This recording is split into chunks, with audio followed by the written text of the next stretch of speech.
Nous nous retrouvons et nous vous accueillons encore à nouveau. Aujourd'hui, nous avons pour vous une thématique intéressante. Le chrétien et le flirt. Le chrétien et le flirt. Et si nous abordions la question du flirt de manière plus générale, une petite préoccupation que j'ai quand même à vous partager. Flirt, c'est un mot anglais. Mais quel serait l'équivalent en français?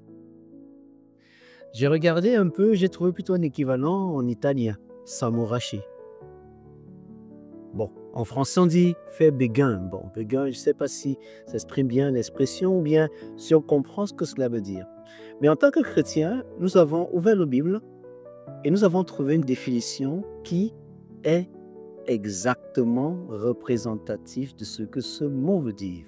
Et plusieurs vont se retrouver, s'identifier peut-être en train de flirter, c'est l'expression qu'on dit, je flirte, flirter, s'amouracher, et je m'amourache.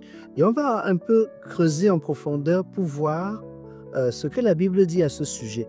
Ouvrez avec moi, comme à l'accoutumée, dans Matthieu chapitre 5, s'il vous plaît. Nous avons lu les versets 27 à 30. Matthieu chapitre 5, versets 27 à 30. Nous lisons ceci. Vous avez appris qu'il a été dit, tu ne commettras point d'adultère, mais moi, je vous dis que quiconque regarde une femme pour la convoiter a déjà commis un adultère avec elle dans son cœur. Si ton œil droit est pour toi une occasion de chute, arrache-le et jette-le loin de toi, car il est avantageux pour toi qu'un seul de tes membres périsse et que ton corps entier ne soit pas jeté dans la géhenne. Et si ta main droite est pour toi une occasion de chute, coupe-la et jette-la loin de toi, car il est avantageux pour toi qu'un seul de tes membres périsse et que ton corps entier n'aille pas dans la géhenne. Ton œil, ta main. Ton œil, ta main. Donc, dans le flirt, dans l'expression flirter ou avoir un flirt, ce sont des relations subites, des relations passagères, des relations dans lesquelles il n'y a aucun engagement au final. On veut juste profiter, mais sans prendre le risque d'aller plus loin. On veut juste vivre à l'intérieur un sentiment d'amour, un sentiment d'aimer et d'être aimé, même au prix de franchir l'interdit. On va retrouver des personnes qui flirtent au travail, entre collègues, qui flirtent. On va retrouver des personnes qui flirtent dans des relations d'affaires. On va retrouver des personnes qui flirtent même dans la maison de Dieu. Entre frères et sœurs, ils font le flirt. Entre jeunes gens, ils font des flirts. Parfois, ces flirts vont un peu plus loin, dans les attouchements. On touche, mais on ne prend pas. On regarde, on convoite, on admire, on rince les yeux, c'est une autre expression. On ne fait que faire du voyeurisme quelque part. Mais est-ce qu'un chrétien a le droit de faire cela? Jésus dit dans la parole, si tu regardes, tu convoites, tu as déjà commis un adultère. Et si ton œil est une occasion de chute qui t'amène à flirter, si ta main baladeuse va à des endroits qui ne lui est pas permis et à un moment qui ne lui est pas non plus accordé, nous devons donc nous poser la question. Alors, dans la définition dont je vous parlais tantôt, le flirt, c'est cette relation-là avec un contact, avec quelqu'un, sans engagement, avec des sous-entendus sexuels conscients. Donc, quand on flirte, ne te voile pas la face. Il y a un sous-entendu sexuel. Ce n'est pas pour la communion fraternelle, non. Ce n'est non plus pour admirer une belle créature de Dieu et dire « Oh, une créature si merveilleuse », non plus. Ce n'est pas pour bâtir une relation, question de s'en savoir un peu plus, connaître un peu plus sur la personne. Encore non. Dans le flirt, il y a un sous-entendu conscient des intentions sexuelles. Ainsi, on peut faire une embrassade flirtée On peut faire des salutations et maintenir la main de la personne un peu plus longtemps pour savourer à l'intérieur de son cœur un certain plaisir avec des intentions et un arrière-plan sexuel. Alors on va retrouver des personnes, à chaque fois, ils aiment la compagnie d'autres personnes. Ils n'aiment pas cette compagnie parce qu'elle leur apporte un plus au niveau intellectuel, ni un plus au niveau spirituel. Elle leur apporte quelque chose comme un sucre à l'intérieur de leur cœur. Ils se sentent bien avec cette personne. Ainsi, pour évangéliser, je vais aller avec toi. Alors, pour faire une activité, j'aimerais travailler avec elle. C'est une forme de flirt qui commence tout doucement. Parce que tes intentions derrière, tu aimes la compagnie de la personne, tu aimes la présence de la personne et tu as des motifs et une intention sexuelle. Tu veux toucher sans prendre. Tu veux contempler sans aller plus loin. C'est ça le flirt. Te réjouir de manière brève, passagère, sans engagement, sans passer à l'acte, au rapport sexuel. Jésus dit, on n'a pas besoin de passer à l'acte pour commettre l'adultère. Il suffit de convoiter. Il suffit de rincer ses yeux. Il suffit de mater. C'est une autre expression qu'on utilise. Pourquoi tu me mates ainsi? Il suffit de mater pour se retrouver déjà dans ce que le Seigneur Jésus dit. Et nous allons le relire, cette partie-là qui est très intéressante, le verset 29. Si ton œil droit... Alors je me suis demandé, mais pourquoi pas l'œil gauche? Pourquoi pas les deux yeux? Mais Jésus dit, si ton œil droit est pour toi une occasion de chute, arrache-le et jette-le loin de toi, car il est avantageux pour toi qu'un seul de tes membres périsse et que ton corps tout entier ne soit pas jeté dans la gire. Pourquoi l'œil droit? Signe de clin d'œil ou pas? Pourquoi l'œil droit? Parce que l'œil est symbole de la vision. Et l'œil droit est supposé avoir une vision droite, une vision juste, une vision intègre, une vision pure. Ni à gauche, ni tordu, tout droit. Quand on dit quelqu'un est droit, il est droit. Pas comme une aiguille, non, il est droit, comme ligne droite. Alors, Jésus donc dit l'œil droit. Si l'œil droit est pour toi une occasion de chute, parce que cet œil mate. Cet œil observe, cet œil convoite, cet œil cherche quelque chose inavoué, intentionnel, connu, qui est rattaché au sexe. Alors, s'amouracher, c'est plutôt italien. Amoratio, amour ridicule. J'ai aimé cette définition, parce qu'effectivement, le flirt est un amour ridicule. Elle n'apportera rien de profond, si ce n'est la culpabilité, se sentir sale, se sentir piégé et se demander mais qu'est-ce que je suis en train de faire? Et parfois on retrouve malheureusement, il faut le dire, des personnes qui sont mariées mais qui flirtent avec des collègues. Ils aiment au bureau la compagnie d'une collègue ou d'un collègue. Ils aiment bien savoir, il est attentionné, il est présent, il n'est pas comme son époux finalement à la maison. Il a ce que son époux n'a pas, mais il n'est pas le mari qui en flirte.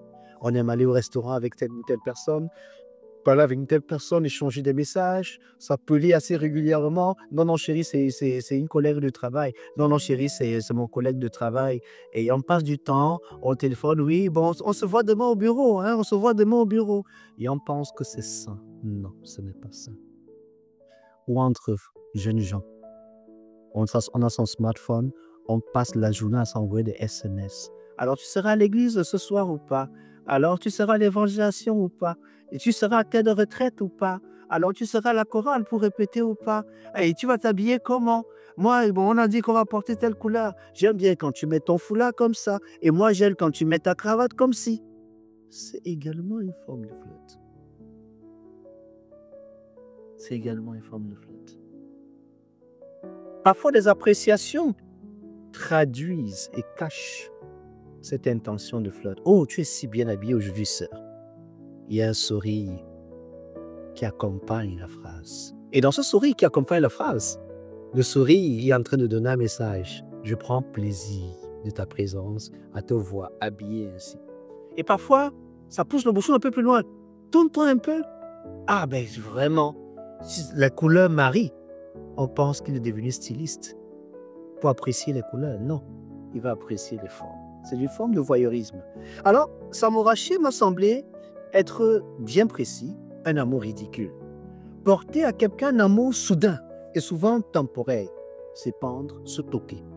D'autres expressions qui me semblent définir clairement notre thématique. Mais nous avons résumé cela, pas le mot flirt non plus, ni s'amouracher, mais avec une phrase claire. Restez en surface.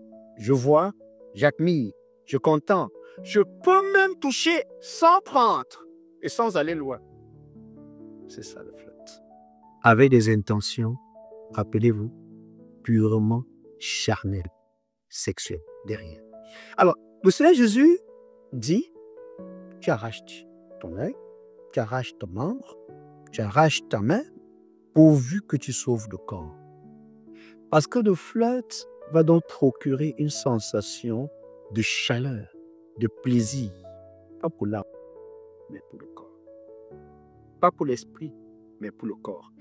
À ce sujet, Philippiens nous invite, dans le livre de Philippiens, au chapitre 4, je vais nous ouvrir la parole et nous allons découvrir ces trésors-là de la parole. Philippiens, au chapitre 4, à partir du verset 7 jusqu'au verset 8, nous pouvons découvrir ceci. Et la paix de Dieu, qui surpasse toute intelligence, gardera vos cœurs et vos pensées en Jésus-Christ. Quand tu regardes ton ce frère, ou ce jeune homme, ou cette fille, ou cette sœur, tes pensées sont-elles en Jésus-Christ? Tes pensées sont-elles en Jésus-Christ? Ou tes pensées sont charnelles, mondaines? Tu as envie du sexe, tu as envie de toucher, mais sans prendre. Tu as envie de voir, mais ne pas aller plus loin. C'est du flirt. C'est s'amouracher. C'est faire le béguin. C'est se toquer. C'est mater. Et pour ces mots qu'on pourrait mettre également en évidence. Le verset 8. Au reste, frères, que tout ce qui est vrai, tout ce qui est honorable, tout ce qui est juste, tout ce qui est pur, tout ce qui est pur, tout ce qui est aimable et surtout tout ce qui mérite l'approbation, ce qui est vertueux et digne de louange, soit l'objet de vos pensées. Est-ce que ta pensée est digne de louange? Est-ce que ta pensée est honorable? Est-ce que ta pensée est pure? Quand tu regardes cette sœur ou ce frère ou ce jeune homme ou cette fille, qu'est-ce qu'il y a derrière? Le derrière là, c'est la pensée. La seule chose que Dieu voit, et toi tu sais qu'il voit, il sait. Vous savez. Est-ce que c'est honorable? Est-ce que c'est pur? Et ainsi, on se retrouve donc à se demander comment sortir du flirt. La méthode de Jésus est sans appel. On coupe le membre, on s'en débarrasse, on le jette. Comment donc sortir de cette situation de flirt? Alors, j'aimerais partager avec nous deux choses, disons même une chose très intéressante que je trouve dans le passage de Corinthiens chapitre 13, le verset 5. 1 Corinthiens chapitre 13, le verset 5. Je vais dire pour nous, cette parole-là, j'ai commencé à partir du verset 4. La charité, l'amour, est patiente, elle est pleine de bonté. L'amour n'est point envieuse, l'amour ne se vante point, l'amour ne s'enfle point d'orgueil. Verset 5. Elle ne fait rien de malhonnête, elle ne recherche point son intérêt, elle ne s'irrite point, elle ne soupçonne point le mal. Dans ce passage, le mot qui m'a interpellé, c'est ce mot-ci. L'amour ne cherche point son intérêt. Dans le flirt, toute la recherche est exclusivement personnelle. son plaisir charnel, son sucre dans son cœur, passer du temps avec la personne, aimer sa compagnie, aimer sa chaleur. Pour donc régler cela, il faut revenir à l'amour. L'amour ne cherche point son intérêt. L'amour ne s'enfle point d'orgueil. Elle ne fait rien de malhonnête. Flirter, c'est être malhonnête. Flirter, c'est rechercher son propre intérêt. Flirter, ce n'est pas l'amour. Alors nous voulons te laisser avec Jésus-Christ, l'amour même de Dieu. Dieu a tant aimé le monde qu'il a donné son Fils unique. Donc l'expression de l'amour est manifestée en Dieu parce que Dieu est amour. En Dieu, il n'y a donc pas de flirt. En Dieu, il n'y a pas s'amouracher. En Dieu, il n'y a pas faire béguin, toquer, mater, et tous les autres mots qu'on peut mettre. Il n'y a pas de voyeurisme. Sur ce, étant très en phase avec vous, parce qu'on est connecté à vous et vous connectez à nous, vous avez donc compris, de soi est fait.